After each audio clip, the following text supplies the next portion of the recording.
Hey, what's up, guys? 65 Lokes here. I hope you guys are well and safe.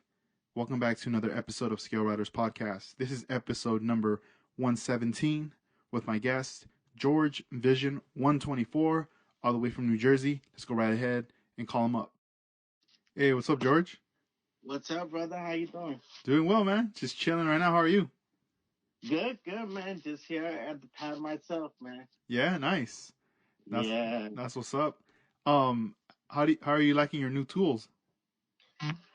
Good so far. I mean, I got the stuff from New Type, and basically I just got pads from the God Hand pads, and thanks to you, I mean, I was able to try them from a few samples that you sent me. So I fell in love with those, man. So I just said when I get a chance, I gotta get them. So Yeah. I was happy to order them, and yeah, they came in this week. And then I also got a chisel, that you told me about, and I haven't used it yet, but I'm dying to. So hopefully this week, if I could clear some room in my little spring cleaning thing that I'm doing in my house, Yeah. I'm hopefully give it a try. Oh, that's cool, man. No, that's Yeah, dope. man. I was really happy when they started carrying the God Hand sanding pads. Yeah. Uh-huh. They're at New Type because before it was like, I mean, you would have to go through other websites through Japan, Yeah. and it would take a couple weeks or possibly even a month to get. Yeah. So it was one of those things like you had to put in like a nice order, to make it worth it to Right, right, right, to get right. all that stuff. And like once they announced that we're gonna start selling them, and they started promoting the brand and carrying it, I was like so stoked, like heck yeah. Oh and yeah. and then later, as of recent, I would say probably like late last year, they started to carry like the latest God Hand sanding pads. The difference is the thickness of the pad, because the ones that they sell, it's either, I know God Hand makes like a 2 millimeter thickness, a 3 millimeter, and then a 5 millimeter. And I believe, I'm not sure if the ones that they sell, is it 3 millimeter or the two, the one that you ordered from the website. Okay. Um, but they started to offer a 10 millimeter one, so it's like thick, dude. Like it's almost like let's say if you were gonna use that on a flat surface, or even like Uh-huh. on a hood or something to sand down, it's almost like a miniature like sanding block right there. Okay. So it's probably like a hard foam, maybe, kind of like Um, so, or it's just like straight, like straight, like a hard foam. What is it like? What's it like? yeah, it's not that hard. It's pretty much like the same, like the softness as the Okay. foam that's already Yeah. being used. It's just it's like thicker, but you could Right. still, it's still flexible. You can still kind of, Okay. you know, All right. manipulate it, but obviously like those smaller ones are easier to bend in half Yeah. and get in Uh-huh. some nice Okay. little areas right Got there. you. There's also another one called Madworks that they sell. Right. I seen that you promoted those too. Yeah, they're pretty similar, but sometimes when I've used them, I've noticed they're like a little more aggressive, Okay, so more aggressive like the than the course. Godwin. Yeah, yeah. Like when I always think, man, I wonder if they patent their own, sanding grit, like just Mhm. the little grains Right. that they're using Uh-huh. Uh-huh. on there. I always trip out on that right there. Well, it's kind of like every different brand.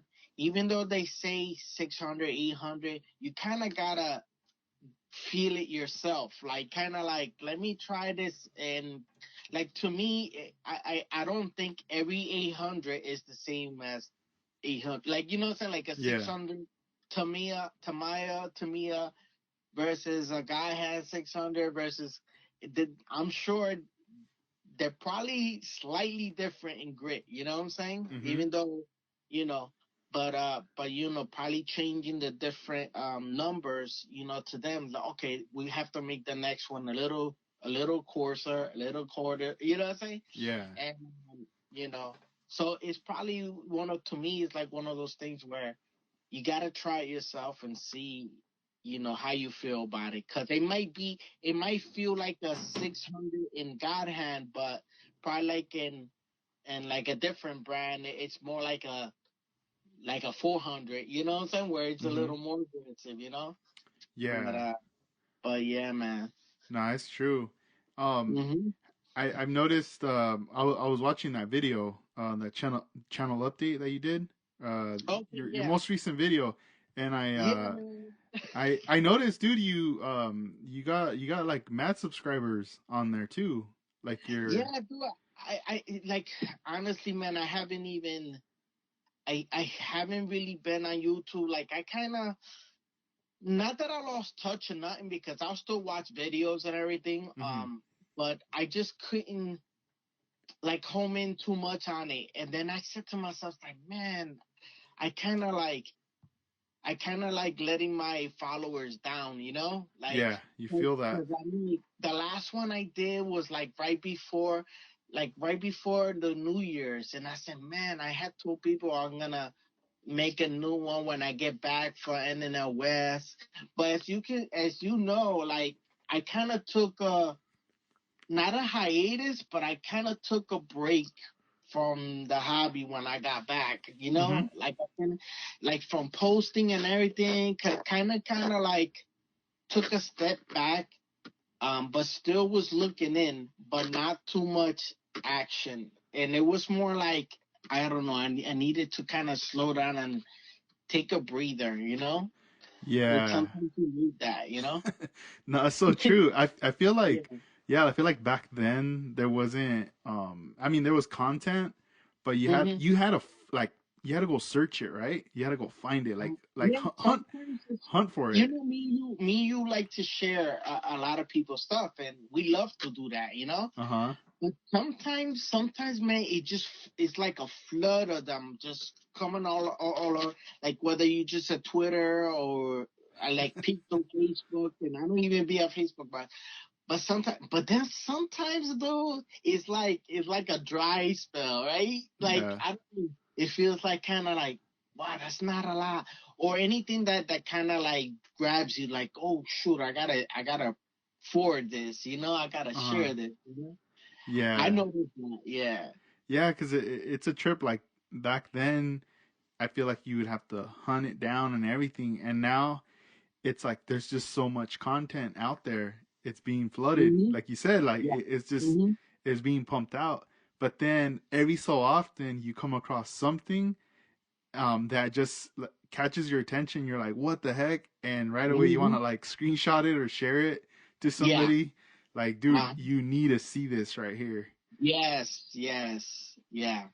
It varies, man. It Mm-hmm. varies. Yeah, No, man. no, it does, and it's a trip because on like the Facebook page for ScaleRiders, I'm always posting the majority like lowrider cars. But Yeah. I've been coming across some content with like Japanese builders where they're just modifying their import cars and they're doing so much to these cars, right? Like Yeah. bodywork Hmm. wise, they're showing you the before and after. And Right. Mhm. and I'm like, dude, I want like it gets me excited when I see that. So I'm like, oh, I need to share that. So when I started to share it on there, and at first, it wouldn't get that much of a response at first, Right. but now it gets a lot of response. Yeah. You know, Yeah. it, It's weird. it's It's crazy. weird how kind of everybody gets used to something Hmm. from you, and then all of a sudden you kind of flip the script a little, and kind of like they don't catch on right away. And then next thing you know, like you just keep doing that, and all of a sudden people just catch on, and then you get like a big response. It's crazy. I don't know how it's weird how that works, right, man? Yeah. But I do notice the same thing, man. That kind of like people don't catch on right away because they're not used to, and then, but if you keep posting some fire, you know what I'm saying? Yeah. then people just gonna gravitate and just, be like, wow, like, like I don't usually build this kind of, but I could appreciate this. Mm-hmm. Yeah, that's what I started to think. Like people are starting to now like appreciate it more, but Yeah. at the same time, there was some guys that would like comment or just say stuff like, like where do you get that kit? Or I used to have a car like that, or Uh-huh. something. And sometimes that's tough to answer because I'm not the original, builder of those cars. Oh yeah, you know what I mean? Sometimes, Edgar, like sometimes I end up like some people ask, right? Me a question, oh, did you do this? Or like, whatever. And not to be, I'm not trying to be a dick or nothing, but if I post on there that it, I don't have to every single post that I say that it's not my model, but I always put the modeler's name, and if I don't have it, I always put tag builder, tag owner. Yeah. Like, I always say it in the, but people just, the thing is, some people just look, but they don't read the caption or whatever it is. Mm-hmm. Yeah. Kind of assume just because you posted it that it's your build. No, yeah. So, There was this one guy who messaged me one day, and he told uh-huh. me, man, he's dude, like you do it all, like you, like all your builds are dope, like he was trying to book me for a commission build. Oh man, I and get that all the and time, I'm man. like, nah, bro, like that, you know, all the I always tell him like all the cars that are shown on this page, they're being showcased. Uh, And yeah, and it has the name, but majority of these guys are on Instagram. So if you want to reach out to them, right. like their tags right there Yeah. to search them, and they'll be like, oh, I don't even have Instagram, and I'm already thinking, damn, be careful once you get in there. There's so much to Oh look at. yeah. Oh yeah. No, it's true, man. It's definitely true. No, I get that. I get that a lot, man. Like, yo, any of these models you post are for sale? Like, it's like, dude, I mean, and sometimes I just answer them, and sometimes I don't. Like I said, I don't mean to be a dick, but Mm, but if I put out there that is so and so's car, then I don't need to respond to you because it's just if you don't read the caption, then. And at yeah. the end of the day, you don't. Sometimes people just post on or write something or a question, and through on the comments, and they forget they ask people stuff. You know what I'm saying? So Yeah.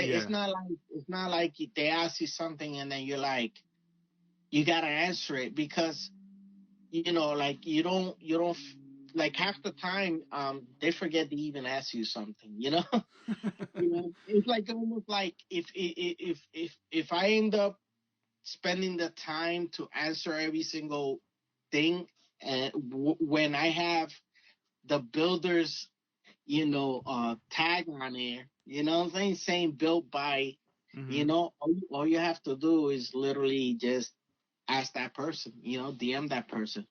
But it's like you said, some people just happen to look and don't really like be on Instagram like that. They just kind of, I guess, admire and just try to comment, and that's it. No, yeah, and it's crazy because sometimes you'll look at something on Instagram and it inspires you. Like this person is like showing you, breaking it down. Yo, this is how I did it, or this, how this came out, and it pumps you up. But then sometimes it does pump you up so much to want to try it, and you go out there and you do it up. But then there's times where you just screenshot it or you save the photo and you just kind of sit back. Like you go, oh, Yeah, maybe in the future, you'll see, yeah, but now you have a reference. You're building up like all these like little tips along the way. right. Mm-hmm. Exactly. Yeah, it just Yeah. it varies. But dude, like I was like checking out the cars that you were showing on the video, and it was three models. You had Mm-hmm. that Rocket Bunny, Yeah. and tell us about that car. It's you mentioned on there that it's a rebuilt. Yeah. So, man, I must say. let me see, how many years ago was that? Like one time in my show, my club show, that Diversified Scalar show, our club show, there was one of the themes was, and this was before we did dioramas and everything. The shopping mall. Each club member got their name picked out of the hat, then they get to pick a theme. So it was whatever theme it is that they picked, then that's what we go for. So one of the guys got picked, and he wanted to do the theme of minty fresh theme, meaning like the all, like as long as you put something on the table that the car is in the mint color, which is in and Tamiya is the coral blue color, but it's kind of like it's just a teal color, right? So that was the theme, and so I didn't know what to build because I always try to build something for the theme just to support.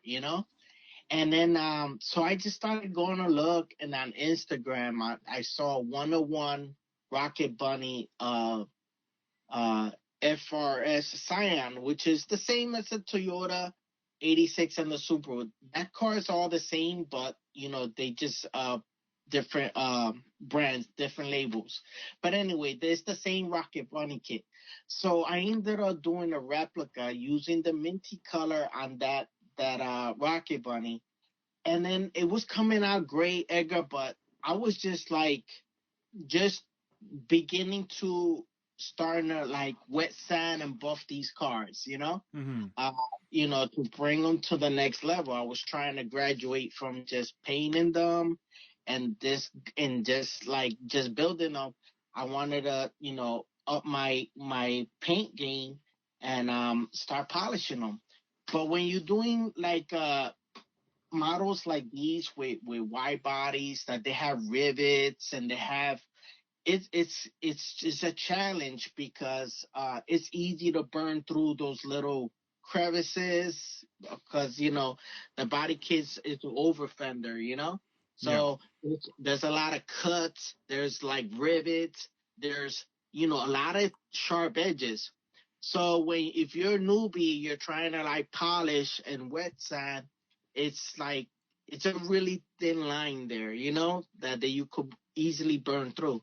So, dude, I was burning through a lot. So I ended up where the build was coming out nice, but it got to the point where when I get to the show, I kind of displayed it where uh it was a incomplete build, but it was good enough for people to look at it, like it was stanced out right and everything, and the interior was done, so it was enough that people could still appreciate it. Yeah. And then when the show was over, I tried to like touch up those spots and everything, and I said, man, you know what? No, this isn't good. Like my standards were too high at this point. Now I have to like really like repaint this again one day. So the plan was I put it back in the box, and then the plan was to later on get back into it and repaint it again teal, and then clear it, and then redo it again. And then so then now this year coming, now we're fast forward now to 2020, and the theme is Toyota. So now I say, you know what? I'm kind of tired of seeing this car teal. I already painted it twice because the first time I painted it and then I wasn't happy, I repainted it. And then I burned through, so I was like, man, I'm tired of seeing this color already. So I said, you know what? I think it's time to just revamp the whole build. So I decided to, start looking at Rocket Bunny, Google, and like what was out there. And then I saw, Rocket, a couple of different diecast kits that had like the Rocket Bunny logo in big, and they had uh, a couple little signs that they put on their cars now. And Mm-hmm. I like, that'll be dope to put on this car. And I'll just change the color and just change the look at it. So what I did, I changed the color of the face of the wheels were silver before, now they're white.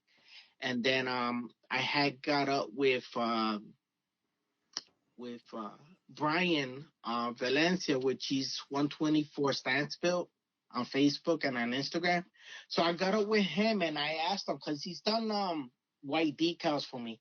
So I had asked him, I was like, look, man, um, I got this build here that I want to rebuild, and I want these white decals done. Can you do them for me? Because I kind of at this point now, this was around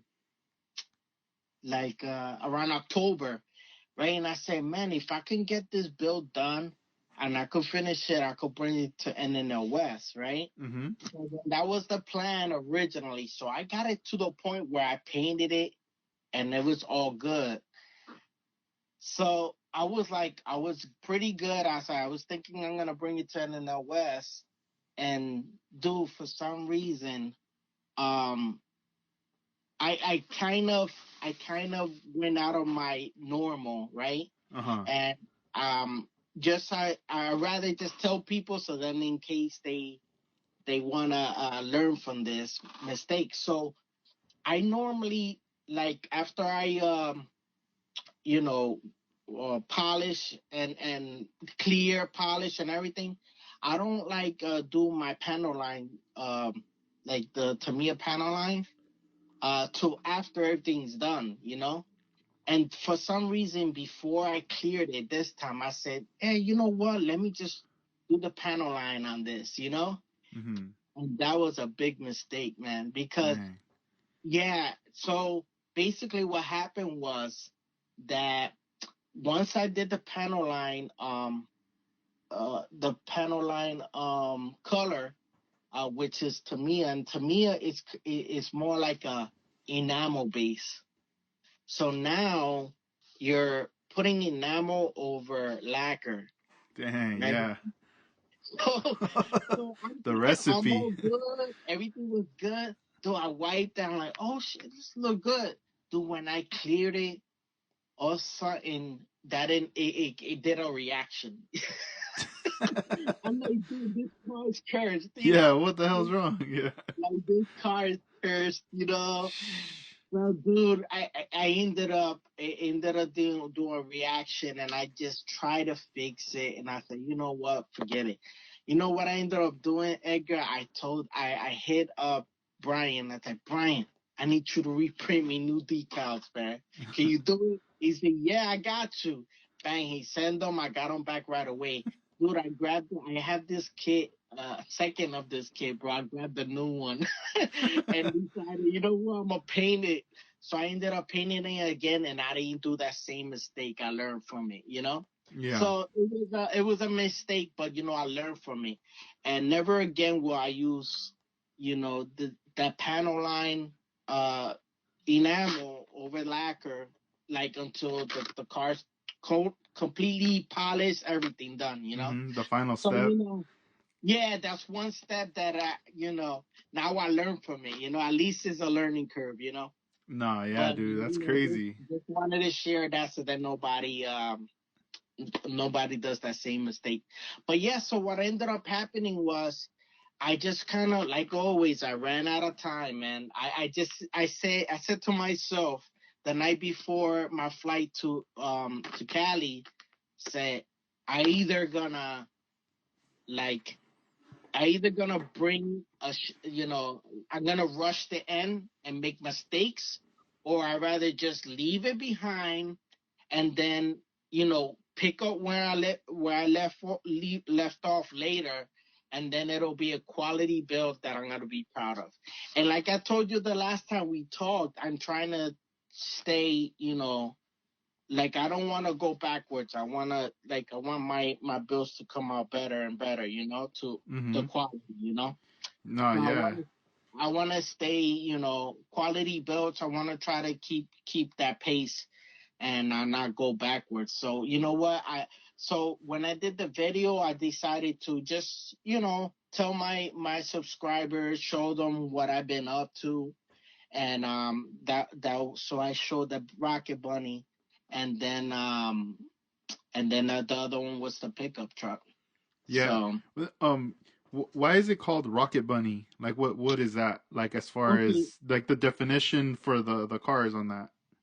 Okay, so Rocket Bunny is pretty much a brand. So it's like a wide body brand. So like you know how they have Liberty Walk kits. Yeah. So Liberty Walk is a company that makes aftermarket wide bodies for all these exotic cars and all that stuff. Mm. Rocket Bunny is just another brand.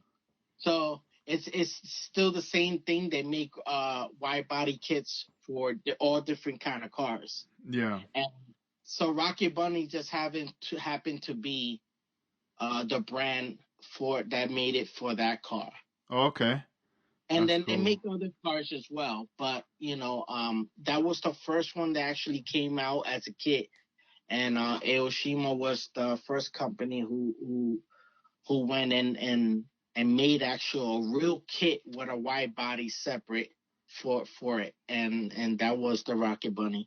So that was actually it came out a couple of years ago, and it was real popular when it came out. Like all these guys that build imports, they all bought that kit, and I ended up buying it later, but it's a really good kit, and I recommend it. Would you say like the Rocket Bunny, the Liberty Walk, like a lot of those Mhm. Aoshima kits, like the obviously the boxes are even bigger. Um, Yeah, would you say those are more like a premium kit compared to the regular Aoshima ones they release? I would say so. But I would say when they first come out, they might be on the little bit on the high side, but still not much more than a regular kit. So let's just say you buy a kit, a regular Aoshima uh Toyota 86, which is that kit right there, but non Rocket Bunny. You might buy that one. It might be retail for 20 anywhere between 27 and $32. Well, the Rocket Bunny one might be like 35 to 37, Mm-hmm. and this is just prices that I will go by if you're gonna buy like from eBay or something. Yeah. So that's probably what you're gonna pay. um, but obviously, if you buy them from sites overseas, they'll be a little cheaper, Uh-huh. and you just pay I mean, obviously because of the shipping. Depending on where you get it, the shipping might cost you a little bit more. Yeah, I've always like there's some Aoshima kits that I have that came Mhm. already with the wheels that they sell separately like in those little boxes.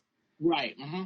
And I just like that I already had those in there too. So like if you were gonna work on that kit, you see the presentation obviously from the box, the inspiration, Yeah. and then it's like, oh, dope! I got some nice wheels Yeah. to put on Yeah. there. I mean, one thing about the Hiroshima that I would say is like Tamiya is like great models, right? They build excellent, exceptional models, but they don't kind of step out of the box. Like they kind of build quality things and they do that they build a lot of cars that are like normal cars, right?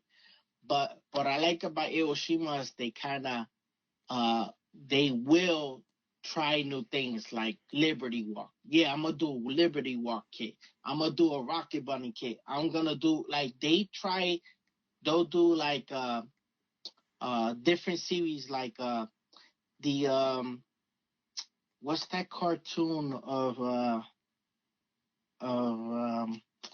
Initial D. They'll do like a series of like there's a cartoon of Initial D of Toyota 86, and they actually like a cartoon of drifters and everything. Mm. Really cool. They'll have like Aoshima will do a series of those cars in that cartoon. So like what I like about Aoshima, they're quality kits. Plus they'll think outside the box. They're not just gonna do like a stock build. Like they'll try to be like, you know what? Let's do some cool kits. Yeah. Not only the regular RX-7, but we're gonna do the initial D RX-7. So that's a really big plus about Aoshima, and I think that's what I like about Aoshima a little bit. Uh, that Tamiya doesn't have is what they have. Mm-hmm. And they always try like like uh like I won't see Tamiya trying like let me do wheel kit that has camber on it, like, you know what I'm saying, like, so then the cars could be all slammed assed out. Like Aoshima will try that. They'll make kits to have that look. Mm. Like Tamiya won't try that. They'll stick to the race cars, the road cars that are normal. So, but at the end of the day, the quality's there. So, Yeah. but the nice thing about it is that you can take all the goodies from the Aoshima kits and just transfer them on to your Tamiya kit, and that's just basically kit bashing, just like anybody would do for Revell and AMT kits. Yeah. It's the same difference, in other words. Yeah, that's cool. That other model that you showcased was an NPC, that Datsun pickup. Right. So yeah, with that Datsun pickup, basically I wanted to do. There was a rendering of that pickup that I saw and I fell in love with, and it's actually a Rocket Bunny kit for that truck. So when I saw NPC was releasing that kit, I went and bought the kit, and then because it was available at Hobby Lobby, so I bought the kit. I actually bought more than one because I like Datsun pickups. So then I just had it in the stash, and then I saw another company that once I saw that rendering, I saw that they had the wheels available. So I bought the wheels, and then I had it in my stash, and I said, oh, eventually I want to build the replica. So then Dedicated Magazine, they wanted to do, to change it up because I think they did a lowrider theme the month before, or best lowrider or most radical.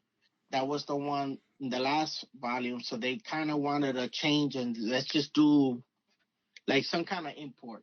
Yeah. So we decided to just like I just my take on it was like, all right, let's pick something that people can easily get, like a kit like that you could get at Hobby Lobby. So there's not a lot of imports, but there's a few kits. So I said, how about that Datsun pickup? Even though I wanted to build it as because I have a build in mind, but I talked to a lot of people. I was like, there's a couple of like 3D parts that the guy what's his name, Mike. Mm-hmm. Yeah, Yeah, Mike from 3D Skill. yeah, he had made the he made some parts for that kit. So I figure, man, if we suggest to you to pick that kit, then I'm sure a lot of people would probably, he'll benefit, and then probably people will try to do that. So we ended up getting a pretty decent response, and I ended up deciding to, being that I'm part of dedicated, I help Willie and David. I say, you know what? I'll just build along with whoever is competing, and just kind of like to help promote, and Yeah. just kind of, help say like I'll build along with you guys just to kind of make it fun and kind of, help promote a little bit. So I You're all ended like up, catch up. Nah. yeah, yeah.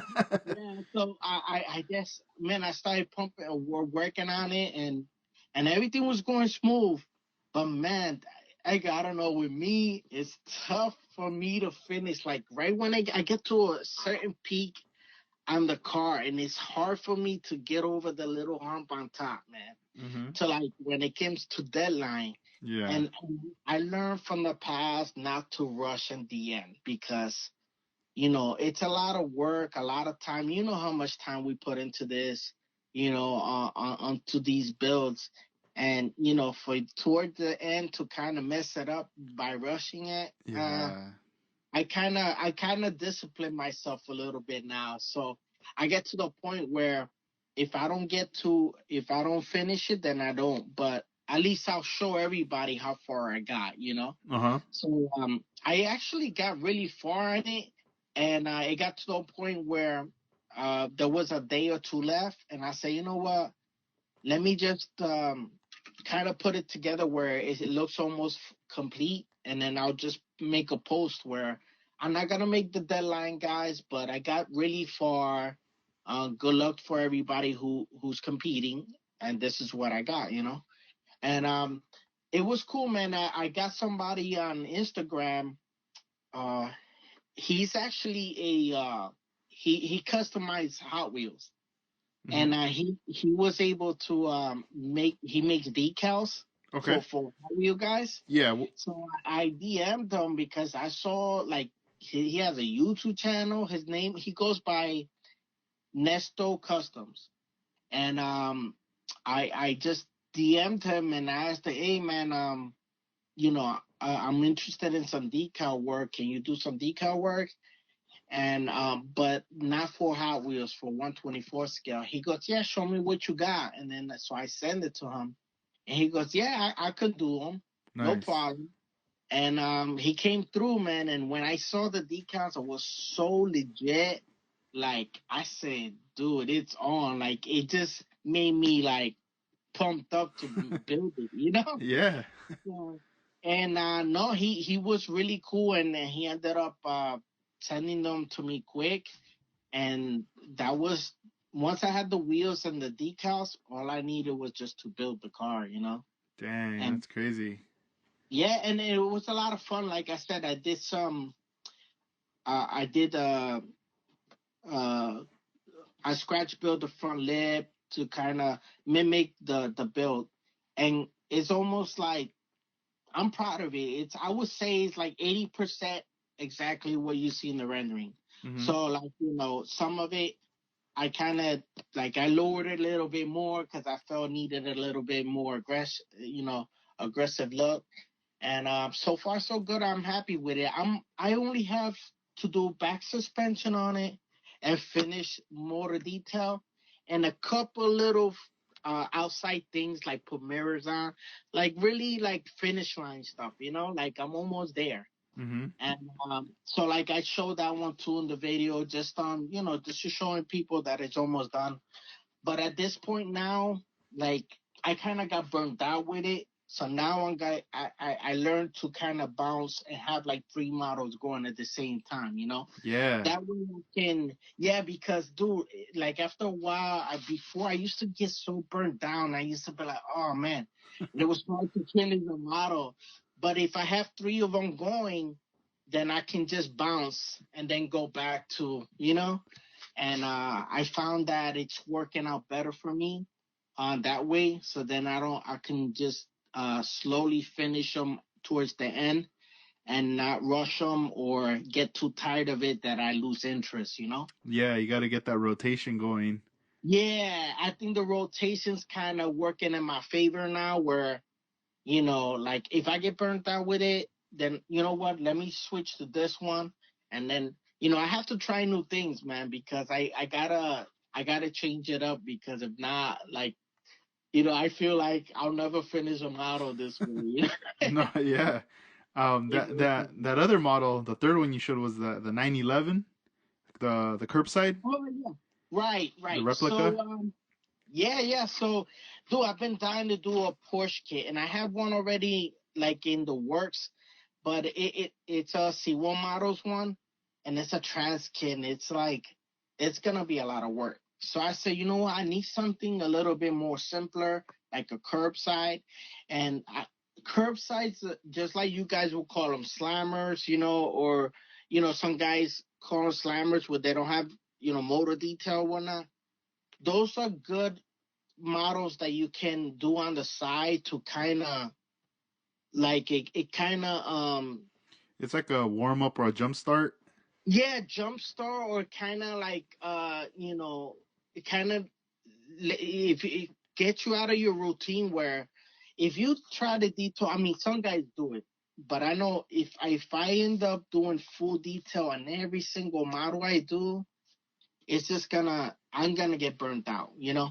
Yeah. So if I can do a simple kit where it's just a curbside with no motor detail and just kind of like paint, slam, wheels, you know, those are a lot of fun. And honestly, if it comes out really nice, you'll get as much as attention in a show with that curbside than you would a car that has so much detail in it, you know?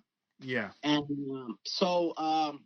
just like my Moon Ice, it doesn't have motor detail. It's a curbside, you know? Mm-hmm. But, you know, if you make it, you know, if you make it somehow with, you know, a color that pops or some decals that make it pop, or you do something different, you do a killer stance on it, people will be like, dude, that thing is badass, you know? Yeah. So, you know, I learned that works too. And then they kind of, you kind of don't have a lot of pressure because, see, like for instance, going back to my Datsun Pickup, now I have motor detail to go. And now I'm like, man, I have to do spark plug wires. I have to do, you know, fuel rail now. I have to do this, that. So that takes time, and that's stuff that I can't rush because, you know, you're talking about really like sophisticated parts in the motor, you know. Uh-huh. So I you know, so if I have to build some every model like that, then it's just gonna get it ain't gonna be fun for me every time. You know what I'm saying? Yeah, So your eyes are gonna be hurting all the time yeah, too. so you know when you do something, you do a curbside on the side where you're not doing too much. Uh-huh. It kind of like, man, it gives you a break from that, and then at the same time you have a model that you could be also proud of, that is, you know, it could be a showstopper. So that Porsche that I have is a curbside, and it's also gonna be a replica of one. Dude, lately I've been finding cars that intrigue me so much that I start looking at my stats and like, damn, do I have that car? I Mm-hmm. want to do a replica of that car, and which leads me now to 3D printing, man. Dude, I have to learn. I gotta really get into that, man, because Yeah, dude. I heard you on the video saying like, "Oh, I'm gonna get 3D printed wheels for yeah, that Porsche," dude, and I'm like, "Damn, look at that! The luxury of that, right? That you could just hit yeah, someone man. up and get those wheels, and then down the road, watch, you're gonna have your own machine and program. You're Yeah, just gonna print them on the spot."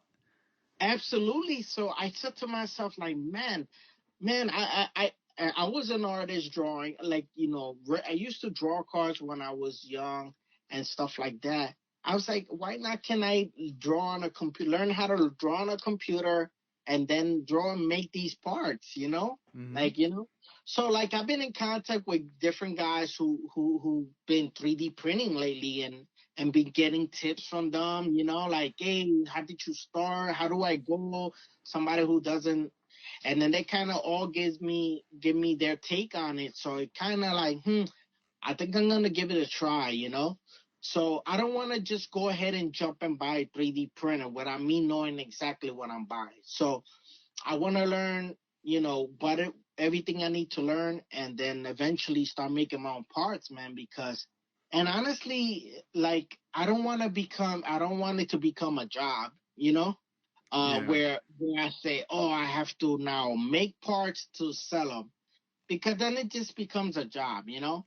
If I Mm-hmm. can make something like the way I see it, and let's say in the future, if I end up start drawing my stuff in the computer, sending them to the printer, and then printing my stuff, then I said to myself, if it comes out good, maybe I'll do like a limited run, and then just kind of offer out there in IG or something like, look, I got 10 sets of these wheels, limited run, first come first serve, and not make it where it's a my own company, because it's gonna be tough, man, to it's gonna be tough to do that and then still work and do, Yeah. we've seen companies out there where they tried and they just couldn't. they couldn't keep up with the orders, you know. Yeah, that demand can go crazy. It can go crazy. Yeah. Remember those resin parts that were coming from Canada with the green resin?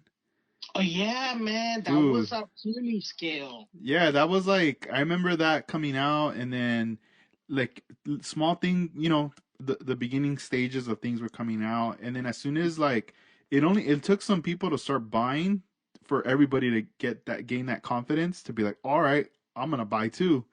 Yeah. And then you started to see like all of a sudden so many parts being made, seats, engines, um, Yes. and then clips, and then all of a sudden, I remember when we were at the NNL, there was a vendor that was selling like a bunch of it there too, Right.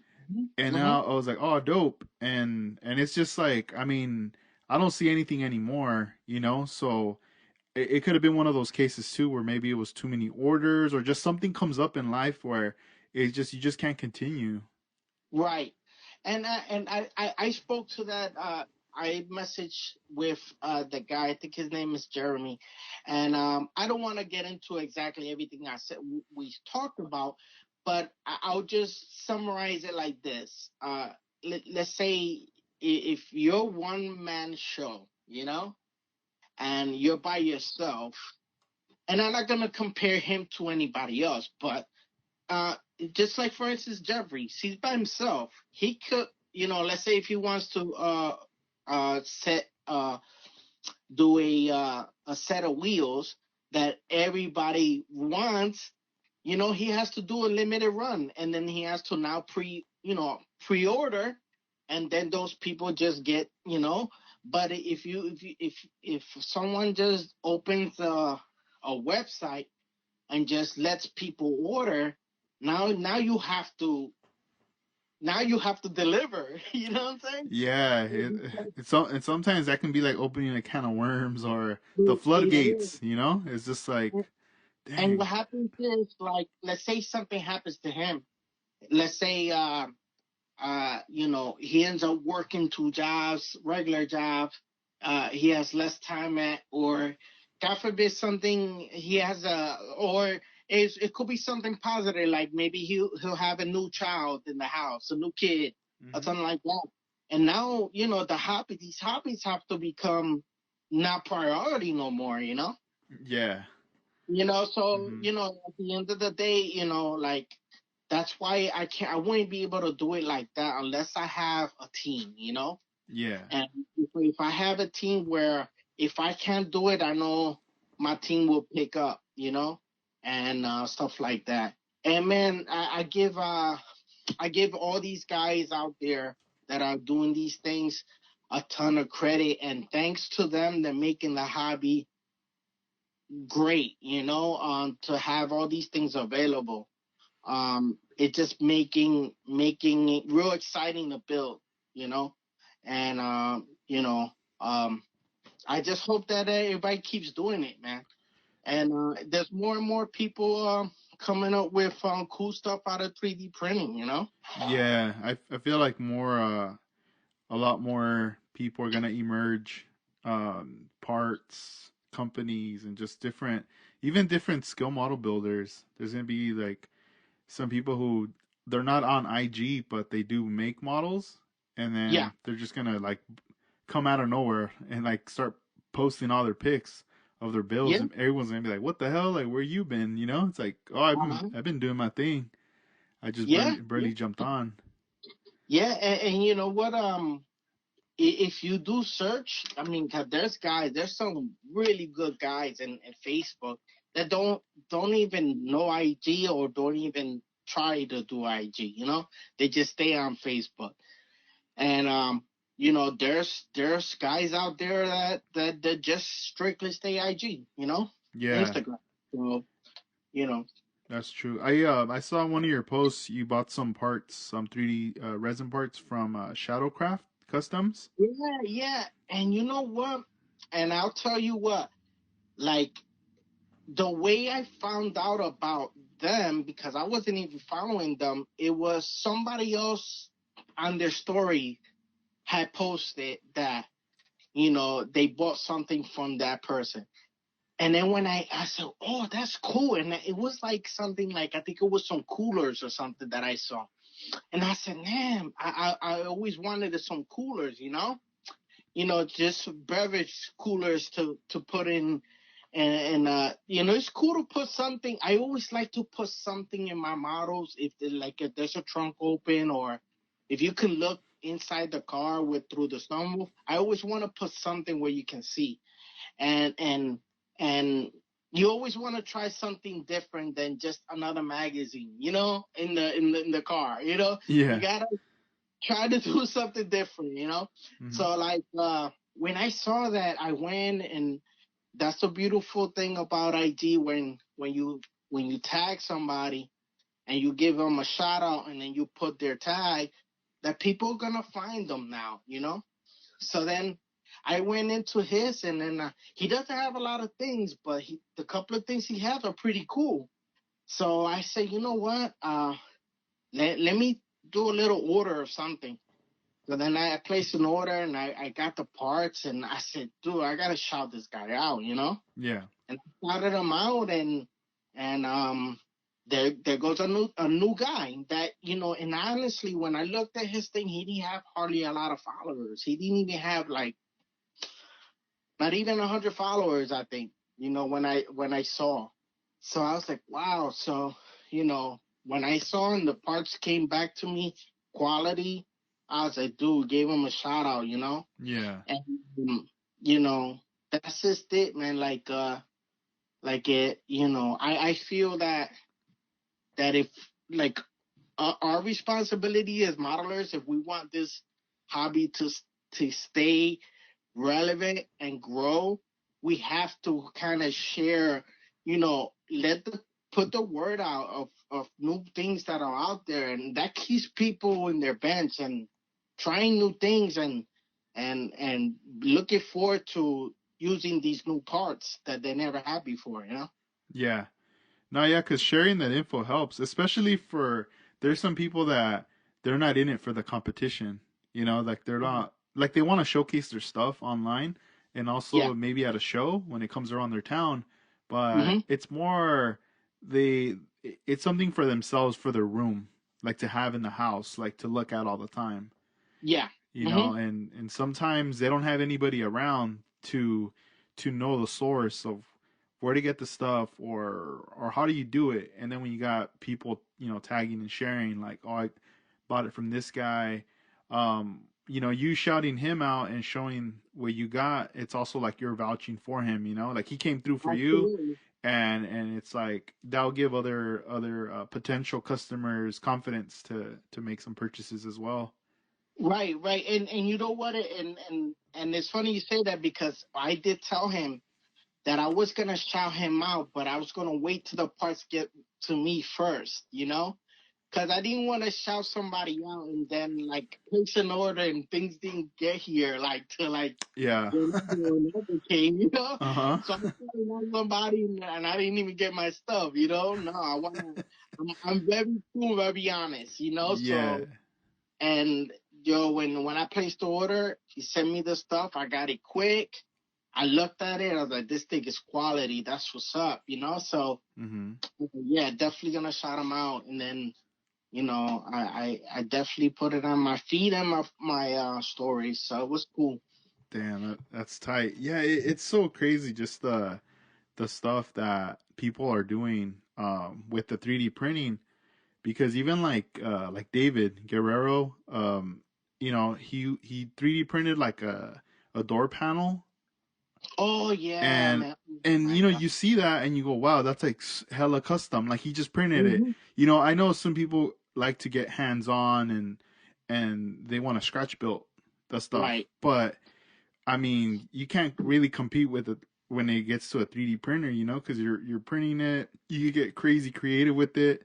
Yes. There's a friend of mine on Instagram who's also a model builder. He also paints. I don't know if he does it for a living or as a hobby, like he paints like bigger scale items. Hmm. But he's on Instagram. He goes by Rust Factory underscore Okay. HB. I don't know if you follow him or not, but Sounds um familiar. But go ahead. Because you know how at NNL I brought out that 57 Bel Air. Right, So that's a AMT one with a kit that has the yellow Bel Air on the cover, right, and right. like me and him we've been talking for like maybe a couple years now.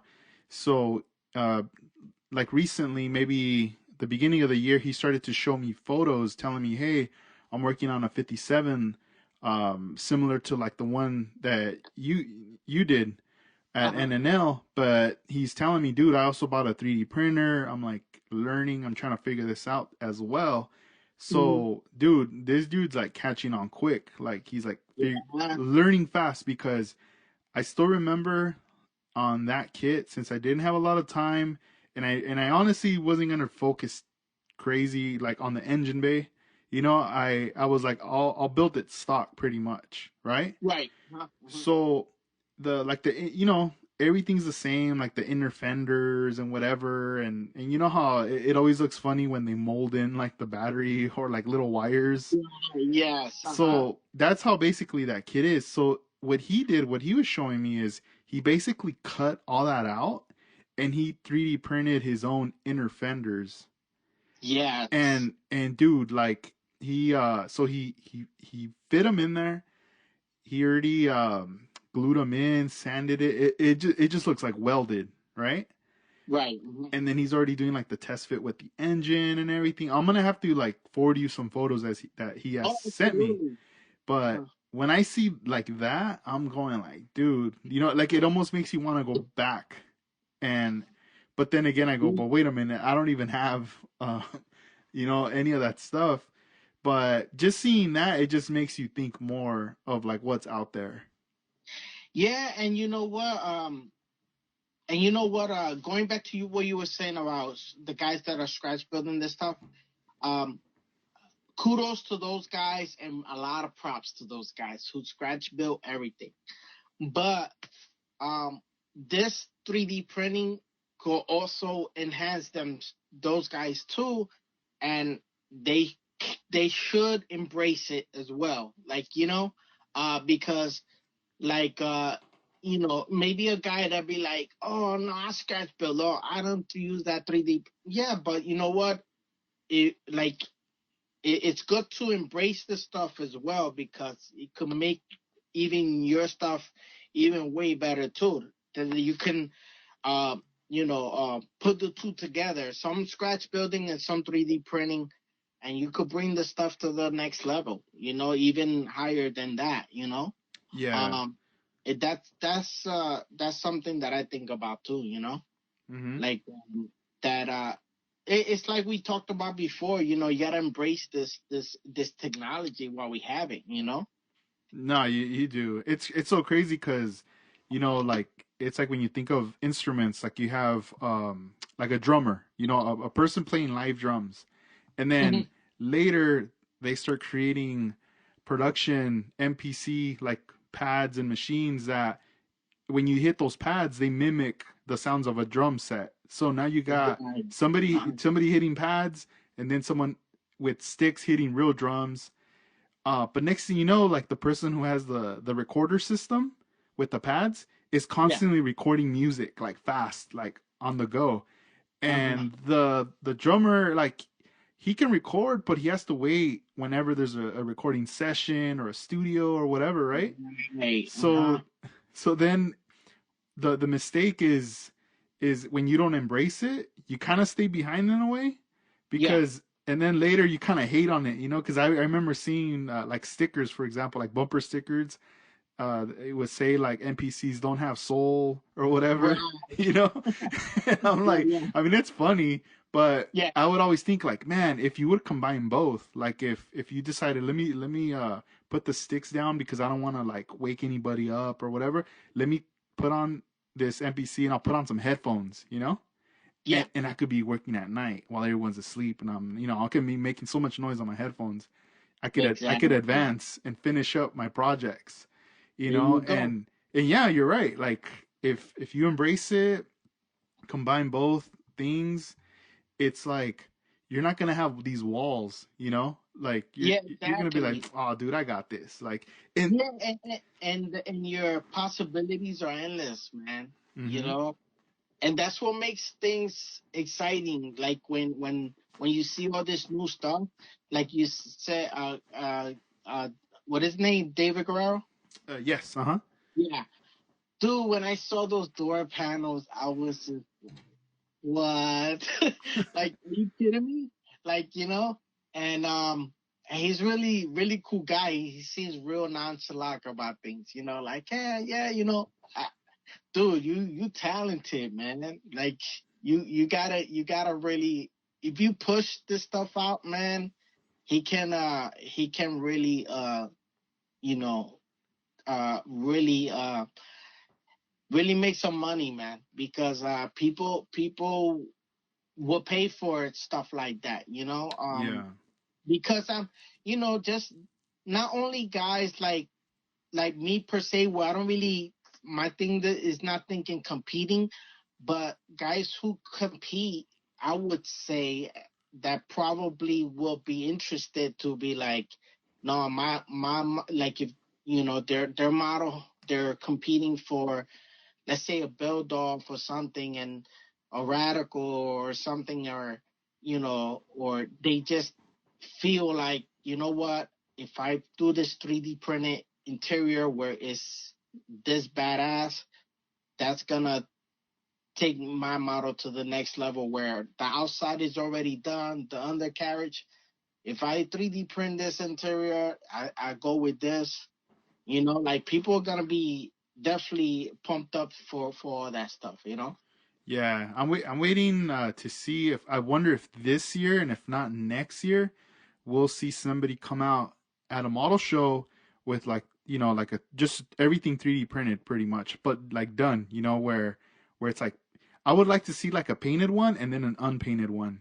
You know, Right, where right. where you get to see like the parts, everything just showcasing. That would be pretty awesome. Like to see something like that. Hmm.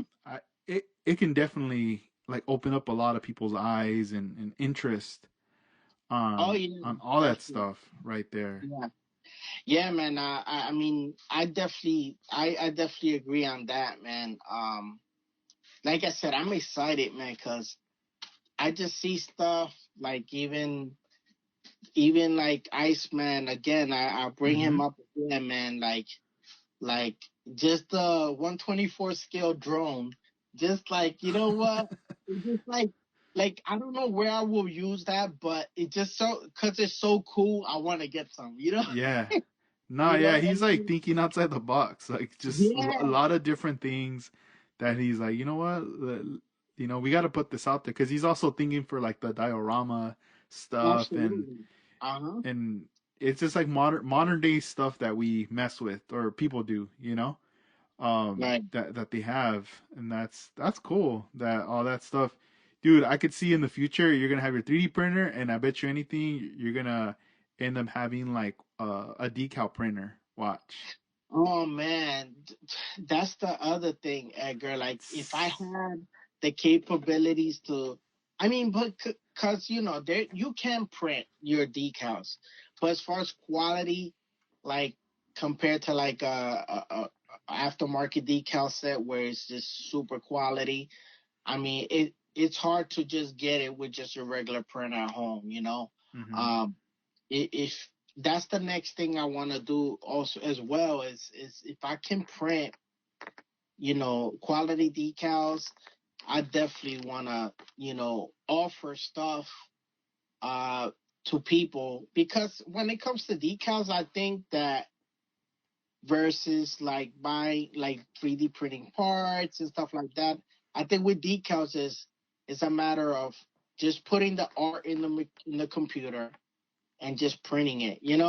Like, I think it's easier for me to probably go towards that area of selling stuff, where, maybe invest in great the right printers, the right decal paper, and all that stuff, then probably the 3D printing parts.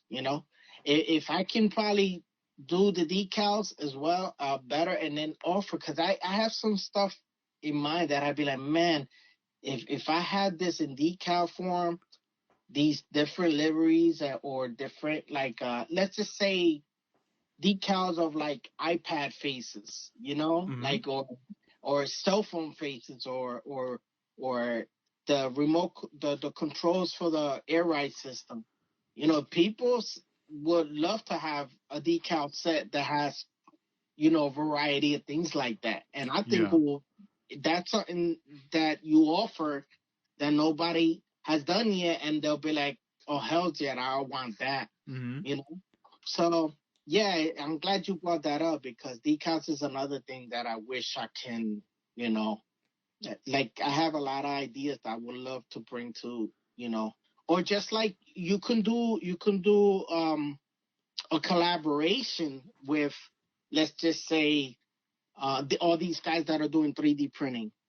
Like, you know what I'm saying? Like, if let's say, for instance, Joe, from Iceman, uh, let's just say he's offering, like arcade games in 3D printing. Uh-huh. I can offer the decals for him, and we can do a collab where, so I'm gonna offer him, I'm gonna, or do business with him where I can print him the decals for his printing stuff. Yep. And then, I mean, there's, dude, there's a lot. It opens up a lot of avenues. Yeah. Um, and just like I would, offer stuff for, you know, like stuff that like off-roader guys who build trucks that are off-road. What do you like? What would you like to see in the and that you don't see in the decal business? What are you offering? Offer something to that. Offer something to the lowrider builder guys. Offer, you know, like different kind of pinstriping. Like, dude, that's so many things I got in my mind that I would love to, you know. So yeah, man, that's just another thing out of a million things I got in my head that I would love to Yeah. try. No, that's tight. Now you never know in the future. They come out and everyone's like, "What? Why didn't I think of that?" Yeah, man. I mean, like I said, I'm all for, and anybody who does this stuff and do it before me, hey, more power to you. You know what I'm saying? Like if I slept on it, then that's all mine. Yeah. you know, in order for you to succeed, you have to really go out there and try it. You know what I'm saying? If Uh-huh. you just think about it, talk about it, don't be about it, then it's your fault. No, yeah. What one question I was gonna ask you too, because these last couple of weeks I haven't been too actively like on the Instagram too much, but I did see a post where you posted you were sharing information about the model car stream, the meet Backyard Inc. Was he the person running it or? Yes, he was. Okay, yeah, So cause like, dude, I was like, when I saw that, I felt so bad because I was like, dude, I didn't even like promote it or anything on my end. I yeah, just hadn't been on like doing anything. yeah, but Edgar, don't even apologize, man, because like I told you before, just like after NNOF, I was, dude, I had so much to talk about and everything, and to share. But dude, I needed a break. I needed Yeah, a break from social media. Everybody, bro, dude, you more than anybody is a definitely worthy of having a break. So don't even worry about. All right, so going back to Backyard Inc. So, before we get into that, I'm gonna just bring up the reason why he did this. mm-hmm. So, but anyway, Backyard Inc. His name is Victor, and I know him. He's from here, Jersey. He's actually started our club. Diversified Skillers. We have a history with him. He's a great guy, great builder. He's really good. So so I known him. He's actually doesn't even live far from me, maybe 20 minutes, 25 minutes. So he lives close to me. So we know him for a while. And one thing about Victor is he's heavy on the hobby, but he also took a break. So he took a break. He left the club and he kind of did his own thing outside of. But dude, man, these models bring you back, man. You know, Mm-hmm. they lure you in. So I just think of him just seeing what people are doing just made him. You know, he never sold his models either. He sold some, but he always, always had a stash where he can always go back. So Victor, in the probably last year or a little bit more, he's been uh, back in building, And then he hit me up and he actually came to my house and we kind of I helped him out with something in the build and he helped me with something else and kind of like I saw he was kind of back in it and just let him be. So then so he started going to shows again starting last year, you know. So I started seeing him at the show and everything. So this year, now when this thing happened with the corona, um, you know, everybody knows everything's been being canceled and postponed. All these shows have been canceled. So like he had this great idea that say, damn, all these shows are canceled. What can I do? Victor's like, what can I do to kind of, you know, I give him so much props for doing this, just brainstorming this. Like, I'm gonna do a model car meet that people stream live, and that's something that nobody really like. What? Like, even when he posted it first, Mm-hmm. I said, "This is cool. Let me promote this." You know what I mean? Help Yeah. him. But I had literally until the night before, or maybe like 2 nights before, I think he started breaking it down how he's gonna do it. And I said, damn, how's he gonna do this? And I actually hit him up the night before and during the day, and I asked him, yo, Vic, so I'm gonna be, cause I helped promote a little bit. And I said, I'm gonna be on it, but I'm a little confused how you gonna do this. But then he didn't respond to me. But then I ended up going back to his page, and then he actually put rules how he was gonna do it. So basically, he was gonna go on live and on Instagram, and he even promoted on Facebook that he was gonna go on Instagram live in his page, and he was gonna do a model car stream live. So instead of, since people can be going to model car shows, maybe people can showcase uh their, like if they're in a model car meet, like, so set up some models, whether it's in your desk or in your bench or wherever, or show or something, even if you want to just talk about what you've been up to or anything hobby related.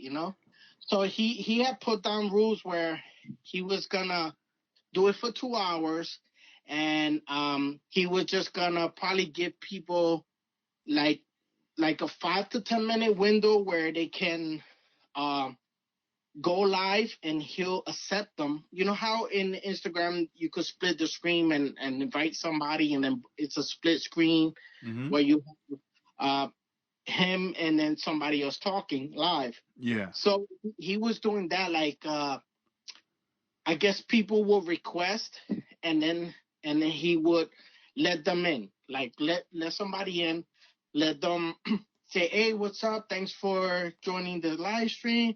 What do you got for us today?" Or something like that. And then somebody, they'll talk a little bit, and they're like, "All right, so this is what I got," and then they talk about their models. And dude, it was cool because after then he goes, "All right, I'm gonna go to the next person." So then it's kind of like he hangs up with that person, Mm-hmm. or lets the person leave, and then I guess through the Instagram he has a list of people who requesting to be on, so he'll just pick the next one, and then dude, next thing you know, an hour went so fast, Edgar, and next thing you know, it's like I'm an hour two. Uh-huh. Instagram's gonna kick me out, so I'm gonna come off live and then come back on.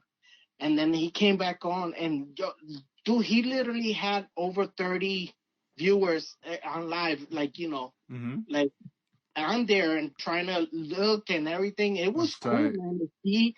So I was like, dude, you pulled this off. So, dude, that second hour went so fast. Uh-huh. And That's he tight. said, you know what? I'm gonna extend it one more hour, because there's still guys that want to keep on. And like I said, he gave people 5 to 10 minutes, and it was cool because by the second hour, people started already noticing. All right, I don't want to take too much time so that other people could get on. It was mad cool, man. Like mad, like you could tell the community came together and everybody was like when they would come out, that oh, thanks for doing this, Yeah. like there's no shows and That's dope. this is awesome that you did this. Kudos to him, man. Yeah, that's And awesome. That's tight. Did uh yeah, did did he like mhm. save any of the footage? Like did he ever He repost any of actually it? he did post it. He let it. You know how when you do the stories, it lets you play for 24 hours. Mm-hmm. Yeah. So he let it play for 24 hours. So it played for 24 hours. So Oh, you okay. were able to look back in his stories and it was there. Uh-huh. So, yeah, so it ended up being so good that he decided he hit me up after. And I said, yo, congratulations, man. That was a great thing you did for the community. He said, yeah, man, it worked out so good that I'm thinking I'm going to do it again next month.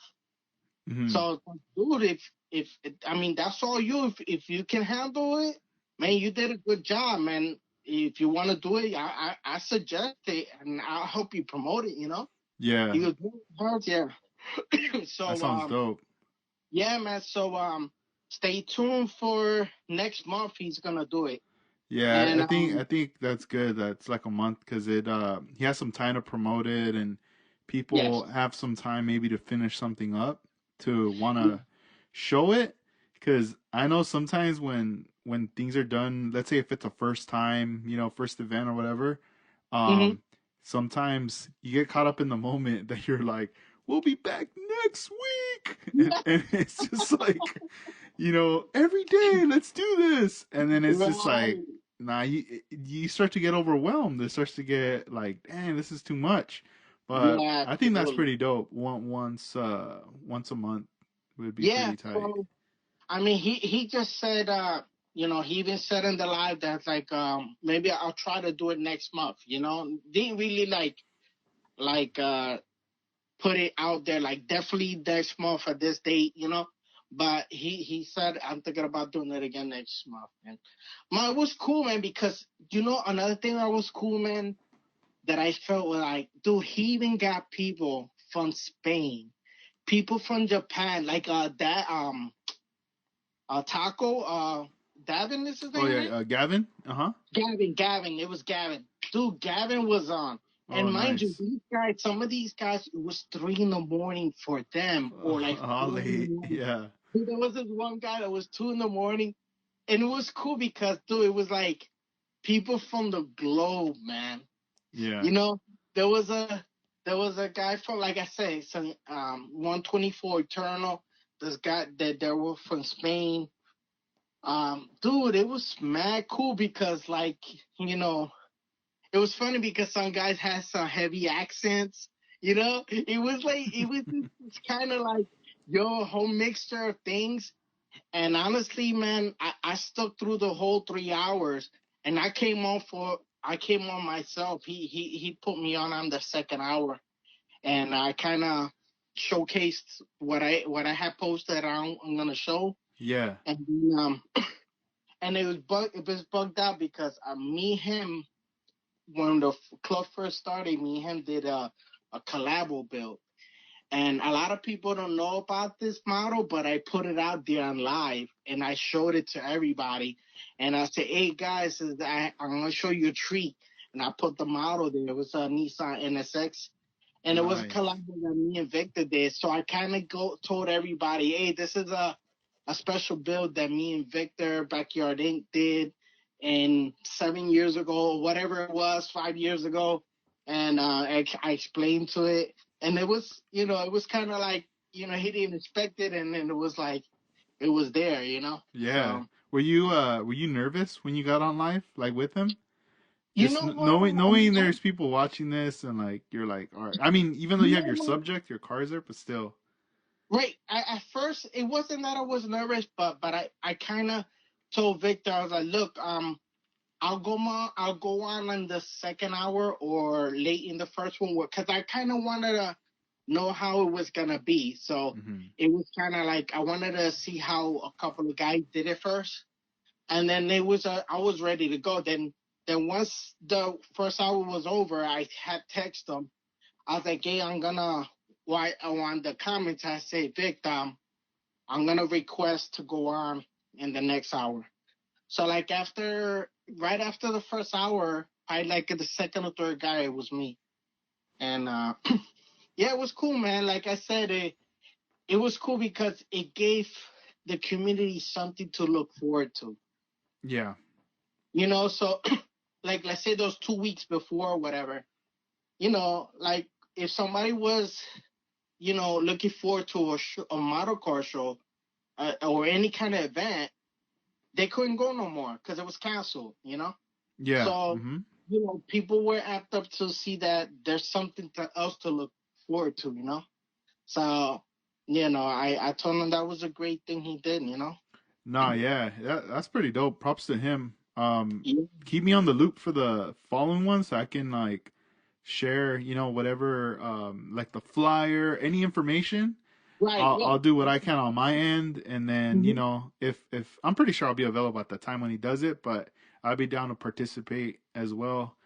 Yeah. Yeah. For I'll that. definitely post it, and I'll definitely help him, promote as well, and share his post and all that. Yeah, nah, yeah. It's crazy because yeah, like we're all set on a schedule, and then we're looking forward to these shows. Luckily we got to hang out and attend the NNL West, and Hmm. it's at the beginning of the year, and it's one of those shows that it like gets you hyped for the rest of the year. Hmm. I think Yeah. any show anywhere, not only in California but in the U.S. or overseas when you get your first show in the first quarter of the year, it gets you excited for Oh, yeah. summer and for the following, for fall and all that. Oh, And yeah, absolutely. Because I don't mean to control, but like during like let's say November, where it becomes Thanksgiving and then the other holidays, a lot of people are busy, and and that's kind of like off season where there's really no shows going on. But anyway, you're busy because of the holidays. mhm. So when the new year comes on, now you're like excited. All right, that's over with. New Year's is over with now.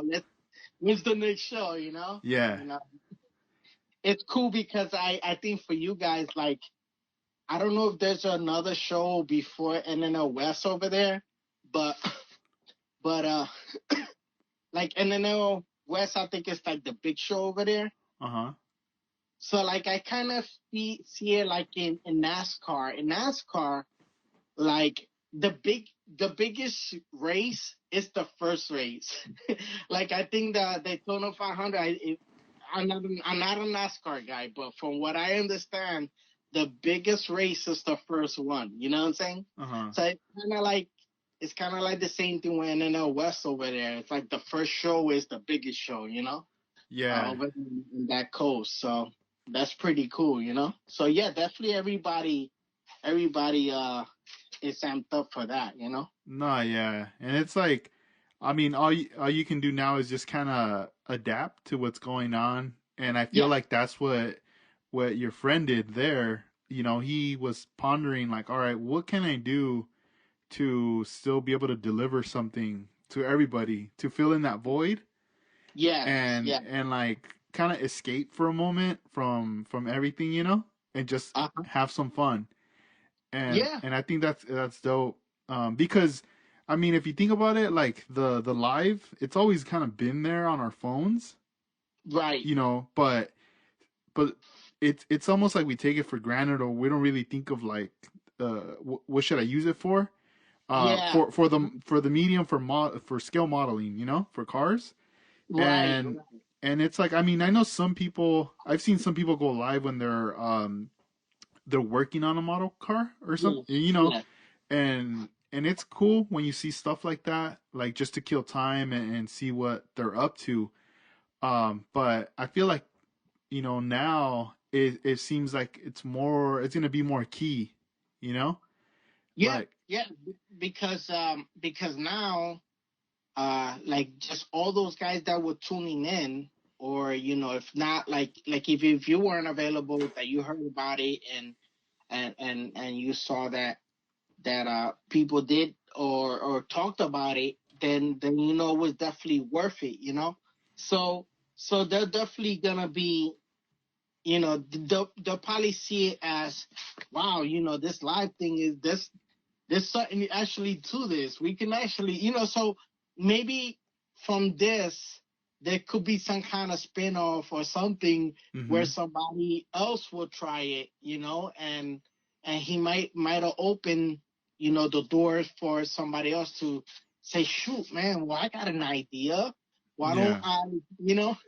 No, And yeah. then, And it's dope. Like I like that risk was taken and done, because yeah, you don't, it's like, let's say he's getting you involved, he's getting a bunch of people involved to promote it, and that's kind of a risk. You don't know how it's gonna, the outcome of it, but he had he believed in it, and you guys supported it, and it's just like it took off, you know. yeah, and I mean, dude, I'm gonna use you as an example with the podcast. You doing the jump off, doing it, and you actually took the risk and took you actually, jumped and did the leap.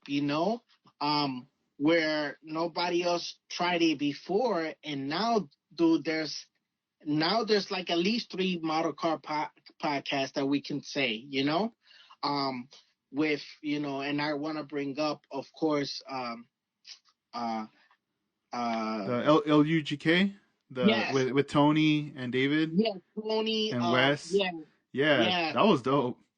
that was super dope, man. I'll tell you, I was checking that out, and I was excited to hear that, and then I saw that, and then you also put it on your podcast. That was cool, man.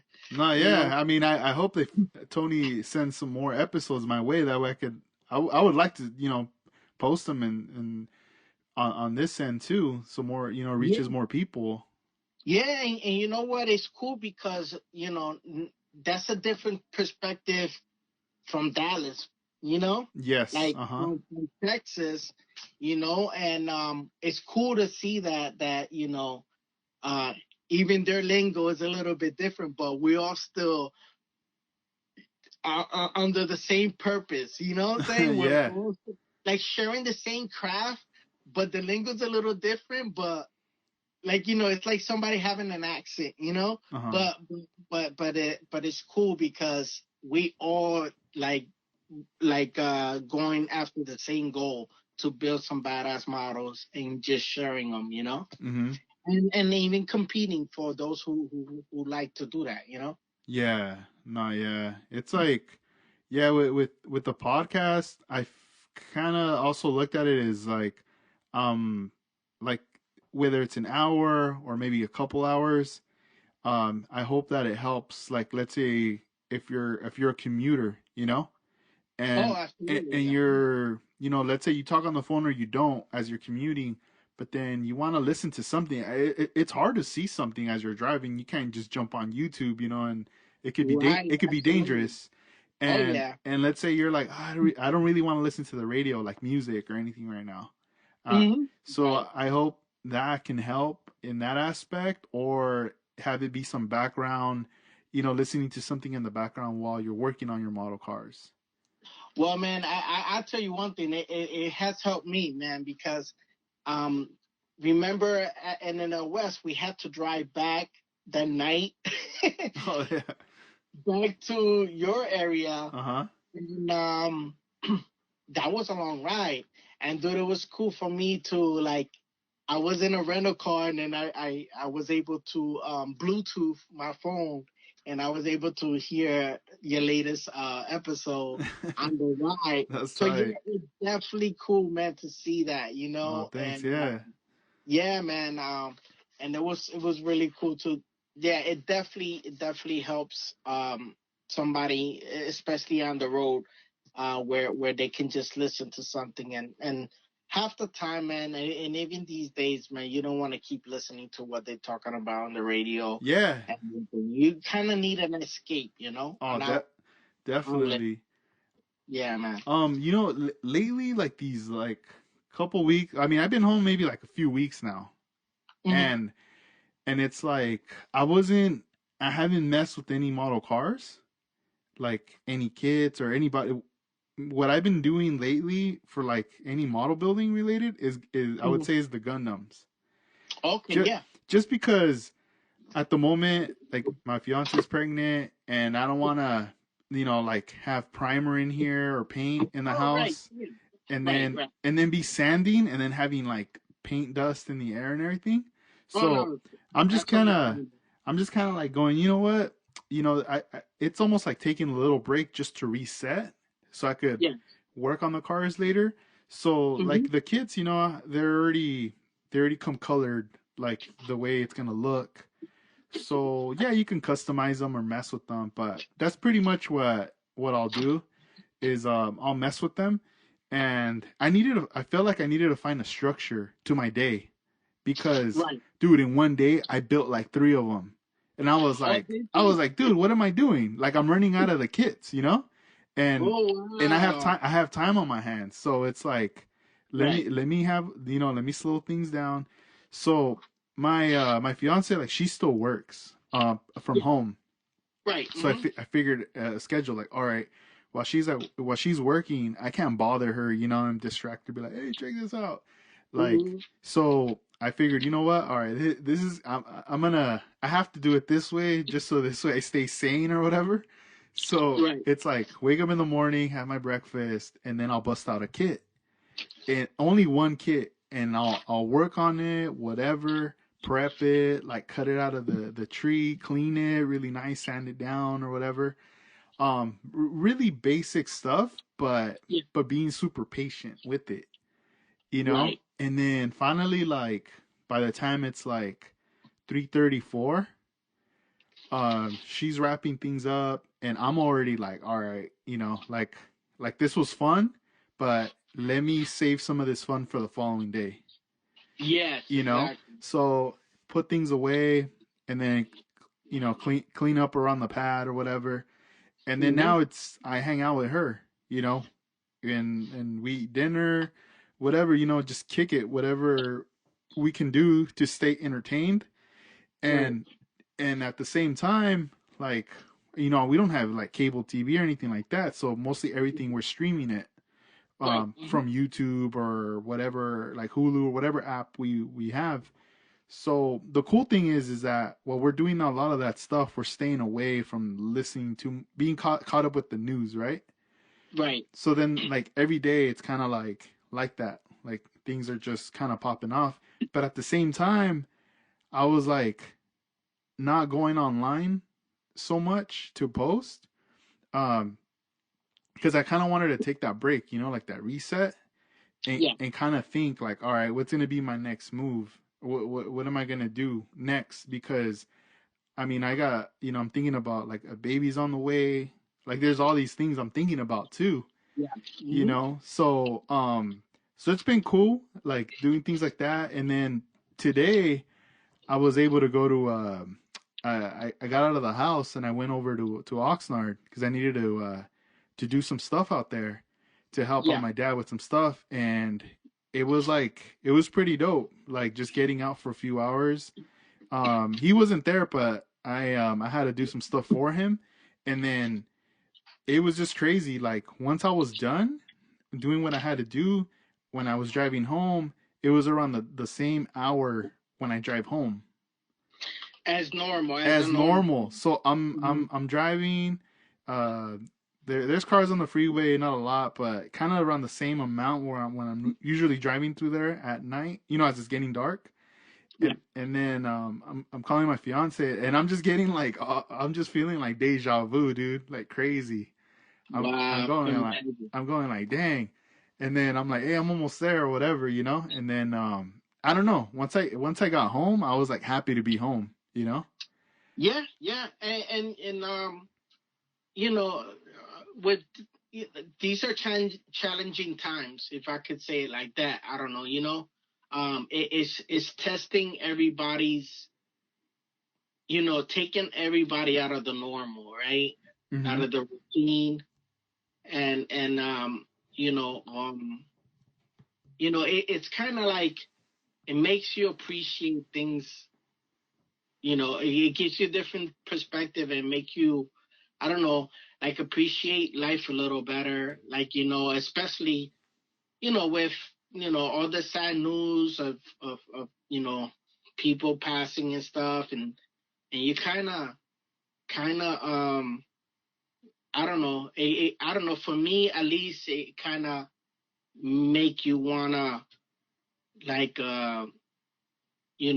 instead of being your usual routine where you work and that's it, like kind of gives you now time to reflect and be like, you know what, uh, I should be contacting the ones who you care about most, and just those times, just cherish those moments because life is short, man. You never know, man. No, yeah, it's crazy because it is definitely like a reflection, a wake up call, you know. A wake up call, definitely And a wake up call.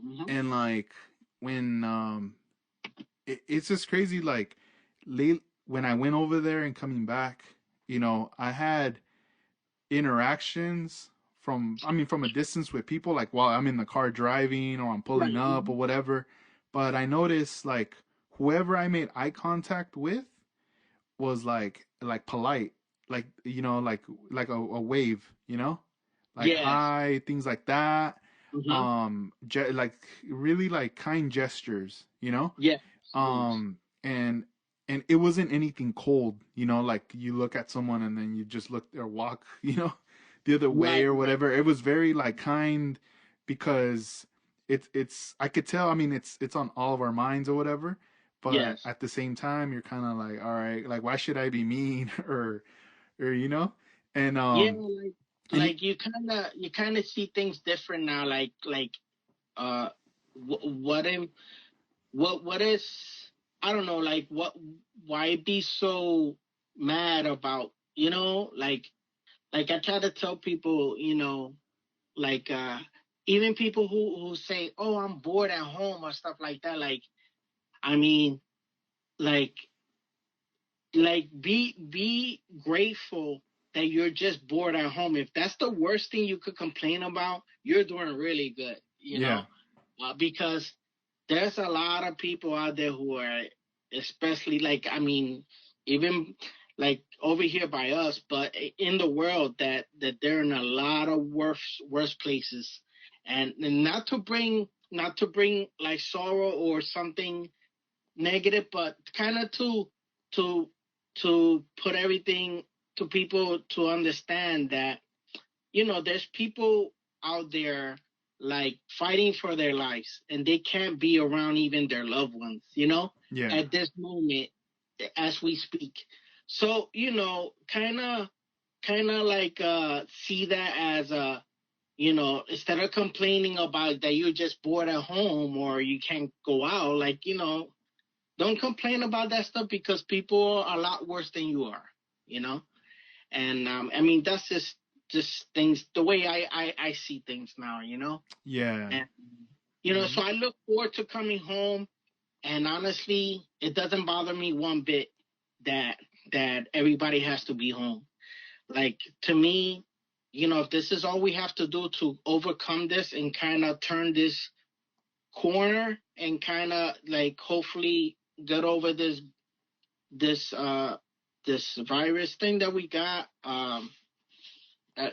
whatever it takes, man, for us Yeah. to get through this, let's do it. I'm game. Yeah, same And here. that means that we have to be home or curfew or whatever. Dude, Uh-huh. that's not the worst thing in the world, to be honest with you. No, yeah, it's like you gotta be a team player, you know, and Absolutely, man. and You know. because because it's like for me where I'm at right here, like I feel very very lucky, dude. That Hmm. like I'm home, like I went, I had that luxury to go to Yeah. make that drive, Yes. handle what I needed to handle, and then come back, and then and everything, and I'm cool. I'm in my pad, but Yeah. someone else that I'm not in their shoes at this moment. It's like it could be something totally crazy. I can't even imagine. Right. Yeah. Yeah. And you know what I started noticing, because you don't realize this stuff, or certain people don't realize this stuff until it hits close to home, you know. And once you start noticing that, oh, so and so sick, or somebody you know, or somebody you know's parent, or somebody you know's relative, oh, so and so got it, then it kind of makes you think, hold up, wait a minute. Like, you know what I'm saying? Because it's Yeah, one thing you hear things from another country or just another, and you'll be like, oh, yeah, you would never think that'll happen here, and or, that it happened to you. But once it touches close to home, it kind of like it makes you rethink that stuff, yeah. and Mm-hmm. you got to take this serious. I just want everybody to take this serious, but just do what we're supposed to do, and this is the only way we can fight this. No, yeah, and I mean, one of the things too is like just think of, I know, like obviously there's some negatives that come out of it because it's obviously like a virus, it's like a bad thing or whatever, but try Hmm. to look at the positives too. Like if you're safe and you're cool, like hey, you're with your family, you're spending time with them, Absolutely. you're learning things. Dude, I've been learning a lot about cooking now. Like I mean, I did some things, but Yeah, now absolutely. it's like I'm helping out, like I'm chopping stuff up, I'm like doing all these things, and it's helping me gain like some confidence in myself for cooking. Absolutely. So I'm like, all right, I'm like, when could have this happened? Because we really didn't have the time, only on the weekends. But now it's like, and I'm You not see, yeah, constant, but I'm learning, like, and I like it. yeah, and you know what? Those are the things we take for granted when we don't realize that, when you don't stop and make time for your family, make time for that, that extra time to learn, that to make that meal. And I also see those positives as well. Like, I hopefully that through all of this, we become a stronger, and not only say in our country, but a stronger world where we can prepare ourselves. If we get through this, how we get through, whenever we get through this, that will be, stronger. Just like, after 9/11 and stuff, I mean, people, they work together, and they learn from it. So hopefully, I'm sure gonna be, there's negatives, of course, but there's also gonna be positives. I mean, even like, for instance, I have my kids who are doing, obviously virtual schooling now, through the computer. And this is something that kind of everybody had to figure out, like, overnight kind of thing. And this might be, open doors where now, like, my kids, at least they can, like, if they ever have to go through this again, like, they're already used to it, they already know what it is. Hmm. So, like, the positives will be that you can learn from this, and this is actually gonna um impact lives differently, and some of them for positive ways to change things for the better. I Yeah. mean, that's like, what I feel, and hopefully I'm right. That there's positives coming out of this.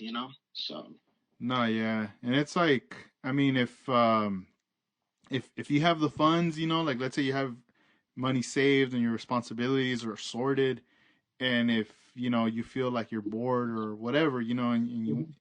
and you do model cars, this might be the time to get a different model car. I don't know, or maybe some supplies, Oh something yeah. just to get you out of that funk and Yes. start Yes. focusing on what's in front of you, that model car, and then from there, converse with other modelers and things like that, just to kind of keep your mind busy Oh and yeah. and not be thinking about like what's popping off on the news, because like I mean it's like news updates are like a constant, and it's like every day, but the more you stay away from it, the more you feel, you're not so caught up in it. Yeah, exactly. Because that the news change it every 10 minutes, and not only that, but they're every news channel is putting their own take on things, so it's hard to kind of know who to really trust. So, yeah, I agree, man. That take a break from that. Don't dwell too much on that. Take this time to reorganize your bench. Go through old paints that in your paint rack. Restock them up. Or, you know, um, you know, reorganize your kits. If you have, the stash is all over the place, maybe, you know, uh, if you're not building, then take the time to do that. And I've done some of that too. Like I've been doing a lot of stuff in the house, but in between that, I've organized some stuff, and in between that, I'll build a little bit. And honestly, you do all of that stuff, to keep you busy. Um, we can get through this, and that's why I always, when I see modelers put, we've been us modelers, we've been trained all our lives to be quarantined, to be to Yeah. be in a bunker, like if we, yeah, man, we've been trained all our lives, as modelers. Hey, Yeah, this is dude. Now that you bring that up, it's funny. I have a cousin, and this Mhm. and this cousin, he's like 30, 32 years old. Uh-huh. This dude doesn't like. He's never like to go out ever. Let's Right, let's right. go to the club. Let's go to the bar. He don't like to go nowhere. Right. Him, he would just go to work and home, work and home. And I'm like, damn, why he's saving up a lot of money, huh? And he Uh-huh. just is online ordering, whatever he needs, he'll get Right. it.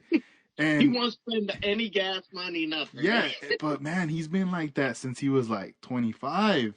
Right. So, um, I want to say maybe like 2 years ago, Hmm. he just like quit his job, and I don't he's my cousin, but I don't see him as much. Yeah. We haven't had a family gathering like in a while. When we have, he doesn't show up. So Right. I'm always like asking my aunt, like, hey, what's up with him? Like tell him I say hi, this and that. Oh no, he's fine. And Yeah. and I thought about him the other day, and I went, damn, this dude's been quarantined for years. Like he don't like coming out. like like this ain't phasing him. He's I know he plays Yeah. video And, games. and, and Um, have you talked to him? I mean, have you got his take on all of this or what? nah, I haven't, dude. It's crazy. He'll probably be like, "What? What are you talking about?" What are you Like, talking about, man? I just go to work and back home. I don't like, I don't know what you're talking about. yeah, dude, it's a trip. And I call my grandma. I check in with Yeah, her, see what's good. up, and then she's just like, "Yeah, I don't. I just stay in my room. I don't even go to the living room." I'm like, "What?" It's at my aunt's house. It's like a two-story. So she's on the Right, second floor. She's like, I don't even go downstairs. She's like, right. I'm cool right here. She's like, I like watching my TV shows or whatever, and You, I'm straight. She's just like, you know, and there you go. Just by her saying that, I'm straight. If mm-hmm. she's good, if she's happy, you let her be, man. Let me Yeah. tell you. No, yeah. I just check in on her just to say hi, just so she knows, like, oh, what's up. I'm Absolutely, thinking man. about her and stuff. Absolutely. You know what? And that goes a long way. Just hearing your voice, that makes their day. Yeah. No, yeah, definitely. Yeah, so we'll see what pops off. I hope that later in the year, I hope everything comes back together so this way you guys can have your show that you guys got in Yeah, September the 26th. right. I'm glad you brought that up. So basically, yeah, as of now, pending what goes on between now and then, and but we're still scheduled to up until now this date, which is what April what 2nd, 3rd, what is it today? But anyway, The 6th. oh yeah, we're already first week in April. So you know as of now, we're still scheduled to have our show on the end of September, the last Saturday in September. Now, so with that said, with a couple of shows here in our area shutting down, which was the first one was NNL Philly, and then NNL East made the announcement that they had to postpone it. With me being partners, our club being partners with NNL East, I mean, and I say that literally because without those guys, we wouldn't be able to have the venue that they have. So we decided to kind of try something new. And like I said, guys, pending if everything goes well, and between now and September, we can have social gatherings and events, then we're gonna try to have all three shows together in one.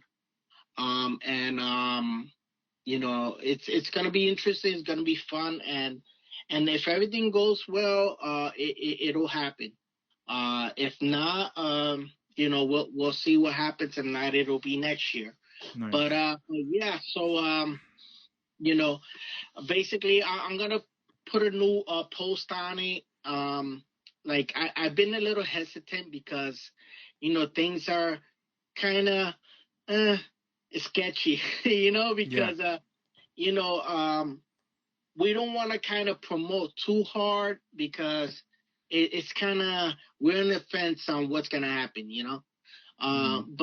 but we did make the announcement that all three shows are gonna happen on September 26th, and on the same venue as NNO East, which is we have ours, and hopefully things turn around for the good, and we can have this.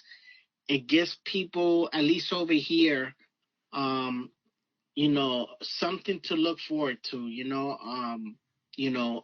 and making it like NNL East is really, they're big, especially for vendors, their main show for the year, Mm-hmm. So if we can make that happen, not only for them, but anybody who's, been excited to showcase their models, to come to our show, that'll be wonderful.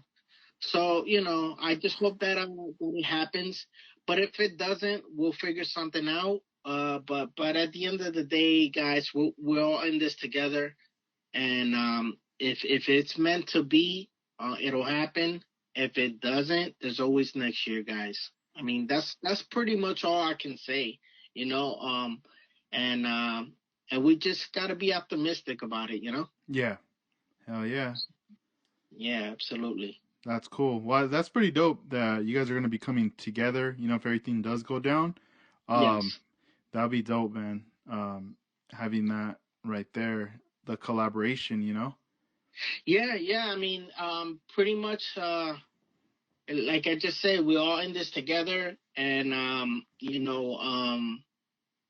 know that if the shoe was in the other foot, those other clubs will back us 110%. Mm-hmm. So, um, that wasn't even a question. It was just like, let's do it. Yeah.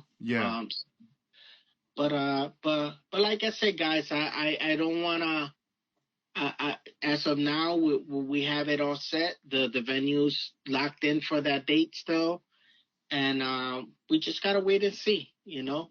So we'll be prepared for that, and if it was meant to be, we'll have it, guys. You know. Yeah, And I wanted to also congratulate you on a couple features on some magazines that your Volkswagen, the Herbie, came out on. oh yeah, okay, One thank of you. them being the Scale Auto magazine, and Yes, another yes. one I do not know the name, but I know it's like a 101 scale, like real car, like bugs. Right. So it was funny because like this this um this model car magazine, I guess they based out in the UK, maybe, you know, in Europe, and they they have it's just like a magazine for just European VWs, uh, right? So he told me about that they also feature like a page or two of scale VWs.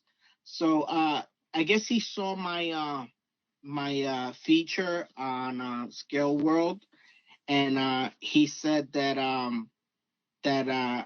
if I'm interested, that he'd like for me to send him pictures so he can feature it. So the magazine is called I have it here, and actually they're gonna send me a copy. They actually just released it over there, and they're gonna send me a copy. But the magazine is called Super VW, and Okay, dope. yeah, I'm gonna send you pictures of the magazine so you can see it and you can put it in the show notes. Yes, And thank you. yeah, and that way people can see it. But I haven't posted it because I somebody just sent me a picture, a screenshot. But I'm waiting for the magazine to come so I can take a better picture and just showcase it on my page. But I'll send you what I have so far on it. And yeah, man. So it was cool to be acknowledged in a real car magazine too. I didn't expect that. I mean, this bug keeps surprising It's me, making a lot of noise, dude. dude, it's crazy, right? Uh huh. It was crazy because I mean, I had no intention. Like this thing was just a fun build for me that I just said, I'm gonna do this. You know, I just had this vision, and I just say, I'm gonna do the best to execute this vision, and I'm so happy how it turned out that it just man it just snowballed into something. I can't believe I'm still talking about this thing, No, but that's dope. Yeah, yeah, man, that it's cool. it's gotten a lot of recognition and awards, Yeah, man, features. I didn't expect it, but it's cool, man. Like that's what I built for, man. Like I tell you, like that builds that for me overcomes any award, like any like competition thing. Like if I could get recognized in a magazine or some kind of even by you sharing it in ScaleRiders, like that's to me is my ultimate, like high for me. That's if I get featured somehow or just shared by somebody and just get a compliment, it just makes my day. That for me is everything. That's tight. And then I like the fact that you made a sticker out of it as well. Yeah, I made a sticker. So if anybody's interested in a Herbie sticker, just DM me on Instagram or on Facebook, and I'll be happy to send it your way. Nice. You're like, and send 9.95 for postage and handling. Nah. Yeah, no, but you know what, man? I have to. I'm more than happy to give back to my supporters, man. You know. Yeah, that's tight. My supporters, anybody who supports me, man, like I can, if I can, like, just pay you back by just giving you a sticker or something, I mean, that that's everything to me. At least something. Mm-hmm. No, yeah. It's I always look forward to your stickers because you always do different ones with your different builds. Yeah, So yeah, we'll see what stickers come out like later in the yeah, year, you yeah. know? Yeah, hopefully, like I said, if everything goes well, this year I'll be building more. Taking. I mean, I'm not fully taking advantage of building during this quarantine because I still have to work. But at the end of the day, um, I'm still making sure that I'm getting builds done, and you know, and every build that I have coming forward in the future, they're gonna stay tuned. They're gonna be some cool stuff coming from me that that I hope you guys enjoy. Nice. Yeah. Well, hey George, it was a pleasure, dude, talking to you. Oh man, always a pleasure. I appreciate you putting me back on, and it's always fun, man. It's always fun doing this, and thank you again. Yeah, no, you're welcome. Yeah, and this is episode 117. Shout out to you, George, for being part of this episode.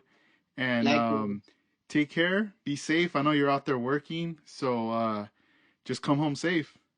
absolutely, absolutely. I'm doing everything I can to stay safe, and I want to extend that to everybody out there. Stay home. Take this advantage to do something productive, whether it's not model car related, maybe something at home. But if you can do something model related, do it because like we said earlier, we're trained for this. We can now buckle down under and get some stuff done. So Yeah, hell yeah. well, Awesome. thanks again, Yeah, no. everybody. Thank you, George, and have a good night. You too. All Bye, everybody. right, man. Peace.